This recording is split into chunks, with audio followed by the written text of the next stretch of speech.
bem-vindos ao canal Leis e Crimes. Meu nome é Adriana Gonçalves e espero que todos gostem do tema de hoje. Antes de falar do tema de hoje, queria pedir para todo mundo se inscrever, deixar seu like, ativar o sininho para o YouTube notificar vocês quando a gente solta vídeo novo. A gente vai tentar soltar sempre 2 vídeos por semana, um na segunda e um na sexta. No nosso canal a gente fala sobre crimes não solucionados e outras histórias que a gente acha interessante, tá bom? Queria pedir para todo mundo comentar, deixar nos comentários se vocês já conheciam a história, se vocês gostaram, se vocês têm alguma sugestão, de repente da forma como eu falo, assim, aceito críticas de boa. Não gostei da sua maquiagem, não gostei da sua roupa, não gostei do seu... Enfim, pode falar também, a gente aceita de boa. Não vai fazer diferença, mas enfim, pode falar. E também queria pedir para todo mundo seguir a gente nas nossas redes sociais, que a gente tá sempre postando novidades por lá. Geralmente, às vezes, um pouquinho antes de soltar o vídeo no YouTube, eu já solto o assunto nas redes sociais. Dessa vez eu não fiz isso, por falta de tempo mesmo, mas eu sempre vou tentar estar fazendo isso também, tá bom? Bom, vamos à nossa história de hoje. A nossa história de hoje, na verdade, é um mistério que aconteceu na Filadélfia, que é o menino da caixa.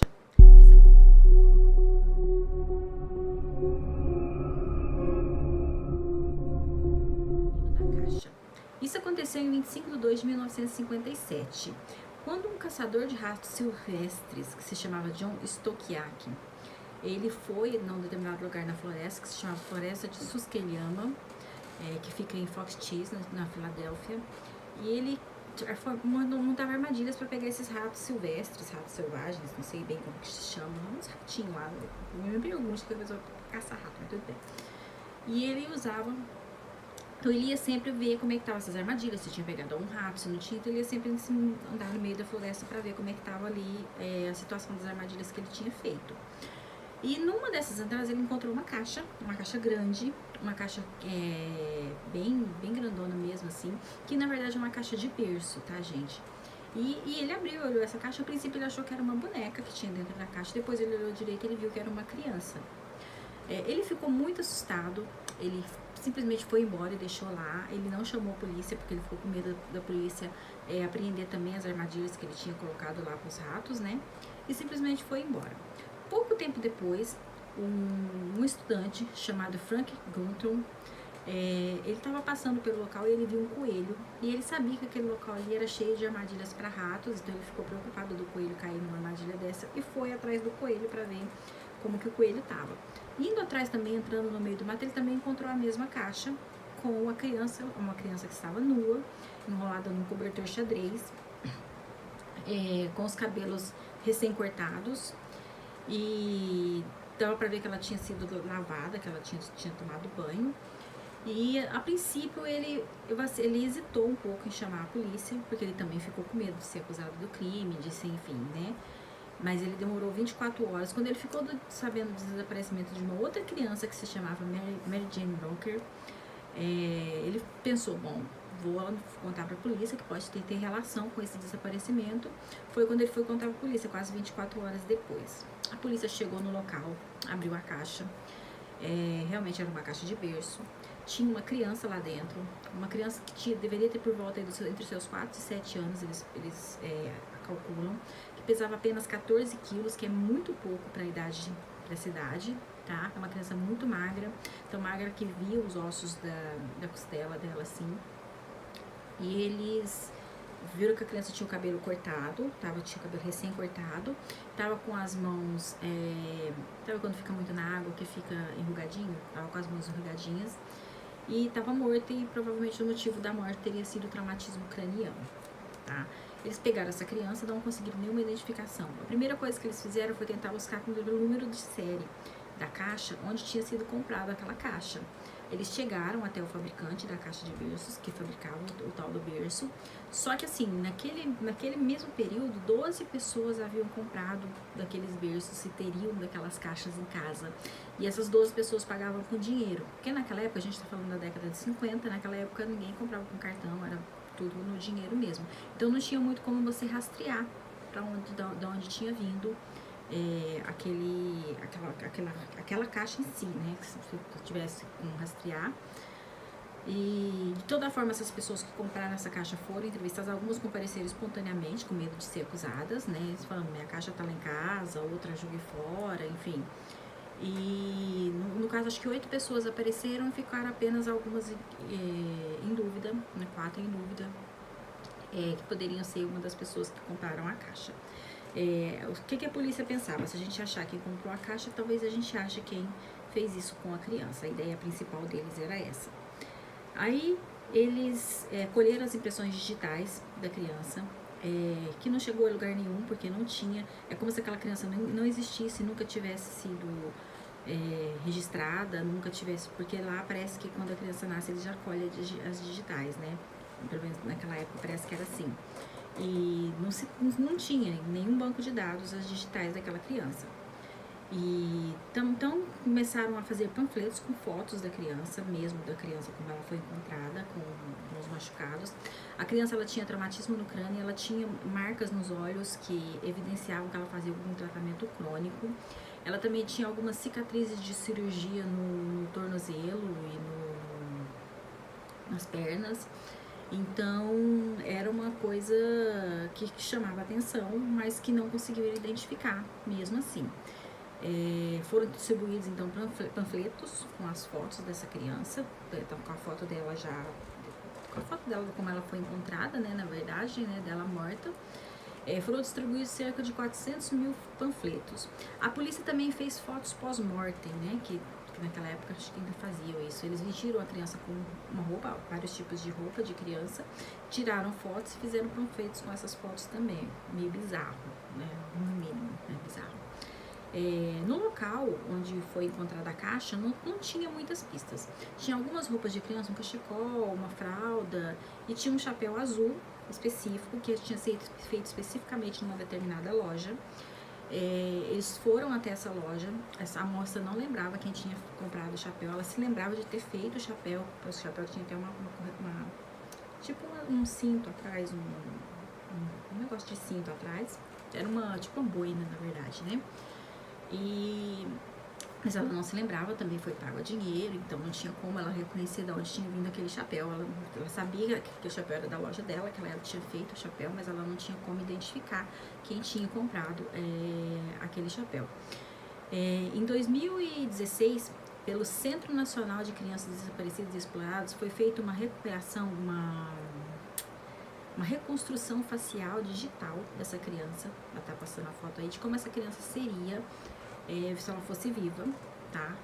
E em 2018, depois que essa criança foi enterrada, ela foi exumada para que fosse retirado o DNA dela. O DNA foi retirado do esmalte dos dentes, tá? Ainda tinha DNA, mas isso não levou a nada, ninguém não conseguiu levar a identificação. Essa criança, ela foi enterrada, né, não como indigente, como uma pessoa desconhecida, né? Ela foi enterrada no cemitério público antes da exumação, e depois da exumação ela foi enterrada no cemitério que se chama Hill, em Ciderberg, também na Filadélfia. E esse no túmulo dele escreveram, né, Senhor Celestial, abençoe essa criança desconhecida americana. Então, ele foi enterrado dessa forma, como uma criança desconhecida, porque ninguém conseguiu identificar. E o mais bizarro é que, tipo, nenhuma família reclamou o desaparecimento do filho. Então, o que nos leva a pensar que quem causou a morte daquela criança pode ter sido alguém da família. Porque se uma criança some, a família vai buscar ajuda da polícia. E naquele momento ninguém procurou ajuda da polícia, ninguém quis saber, ninguém deu notícia, enfim, ficou uma coisa bem estranha, ninguém teve notícia, ninguém ficou sabendo quem era essa criança. Com isso surgiram várias teorias, apesar de foi um caso que não foi solucionado, mas se tinham várias teorias. A primeira teoria, ele era na verdade o cara que faz perícia lá, o médico que faz perícia, eu esqueci o nome agora. Ele se chamava Hamilton Bristol, e ele era da polícia e ele começou a investigar, ele era da parte de perícia da polícia, e ele começou a investigar por conta própria até a sua morte em 1993. Ele investigou tudo que ele pôde encontrar sobre essa criança. Ele chegou a contratar médium para ver se encontrava, e o médium levou ele por 2 vezes num lar adotivo, que lógico, negaram tudo. Nesse lar adotivo tinha um senhor e uma senhora, que era uma moça que era enteada do dono do lar. E pouco tempo depois ainda se descobriu que ele que se casou com a enteada, né, que o dono do lar tinha se casado com a enteada. Então uma das teorias é de que esse menino seja filho dessa enteada, provavelmente com esse padrasto. Só que na época, como era muito feio ser mãe solteira e tal, ainda mais filho do padrasto e tudo mais, ela acabou dando fim na criança. Ele particularmente não tinha muitas dúvidas de que essa criança tinha vindo desse lar adotivo, porque ele foi numa venda de garagem desse lar adotivo, e nessa venda de garagem ele encontrou um berço idêntico ao berço que vinha dentro daquela caixa, tá? E também encontrou cobertores muito parecidos com o cobertor que a menina estava enrolada. Inclusive eles chegaram a fazer uma pesquisa para ver se encontravam os cobertores, mas era um cobertor que era muito vendido, era assim muito comum, não tinha como você saber quem comprou e ir atrás de todo mundo que comprou, porque eram milhares de cobertores vendidos, né? Então não tinha muito como ir atrás de quem fez esse cobertor. Em 2 de 2022 apareceu uma mulher que se chamava Amy ou Marta, né? E ela falou que o menino que se lembrava de quem era a criança, e falou que o menino havia sido comprado pela mãe dela para exploração sexual, e que depois de ter se alimentado e ter vomitado feijão, o menino foi espancado, bateu a cabeça dele na parede, aí viu que ele ficou fora de si, foi dar um banho nele para ver se ele melhorava, e durante o banho ele faleceu. Ela foi com a mãe se desfazer do corpo, depois do corpo dentro da caixa, e foi com a mãe até na floresta se desfazer do corpo. Ela relata que durante esse trajeto, enquanto elas estavam lá esperando para se desfazer do corpo, passou uma pessoa, ofereceu ajuda, a mãe negou, falou que não precisava, e ela teria contado essa história lá. Ela tinha contado essa história pro psiquiatra dela, e o psiquiatra dela teria levado ela pra polícia para contar essa história. Só que a polícia não levou muito em consideração, apesar de ela ter informações que somente a polícia tinha, que, por exemplo, que no estômago da criança no esôfago, da verdade, da criança havia sido encontrado um conteúdo escuro, parecido com feijão, e as mãos da criança estavam enrugadas de provavelmente tinha tomado banho mesmo. E eram informações que não haviam sido passadas para o público, e ela sabia. E da mesma forma, a informação da pessoa que passou e ofereceu ajuda é um depoimento confidencial de uma das testemunhas, que diz que passou na estrada, viu uma mulher e uma criança, e ofereceu ajuda para elas não quiseram, e ele pegou e seguiu o caminho dele. Esse foi o depoimento de uma das testemunhas, que também não havia sido divulgado em lugar nenhum na imprensa, tá? Então, só que o depoimento dela foi desconsiderado, porque ela tinha um histórico de doença mental. Então, o depoimento dela foi desconsiderado, nem deram bola, achava louca, não sabe nem o que tá falando. Então, ficou como uma teoria mesmo, né? E tem uma outra teoria de que ele teria sido criado como uma menina, isso explicaria o corte de cabelo dele, né? Com o DNA dele fizeram comparação, porque apareceu um moço dizendo que o pai dele havia vendido uma criança, o tio, não sei, havia vendido uma criança, e isso batia com a história de que a tal da Marta havia contado, que a criança havia sido comprada, então que ele poderia ser o pai biológico daquela criança. Foi feito o DNA, só que o resultado nunca foi divulgado, não sei se deu negativo, ou se desse positivo, talvez eles teriam divulgado, mas como eles nunca divulgaram, ficou no ar aí essa história do DNA. Como eu disse, ele foi enterrado, na coisa dele está escrito que é uma criança desconhecida, e assim termina a história dele, uma história sem solução até os dias de hoje, de 1957 até hoje. Ninguém sabe o que aconteceu com aquela criança, ninguém sabe quem era aquela criança. Tem essas teorias, mas são teorias, nada confirmado, tá? Então, assim, realmente é uma história muito diferente, né? Porque é uma história que realmente não tem solução, tá? Espero que vocês tenham gostado da história de hoje. Deixem aí nos seus comentários se vocês já conheciam essa história, se vocês sabem alguma coisa de repente que eu não falei aqui, que eu não comentei.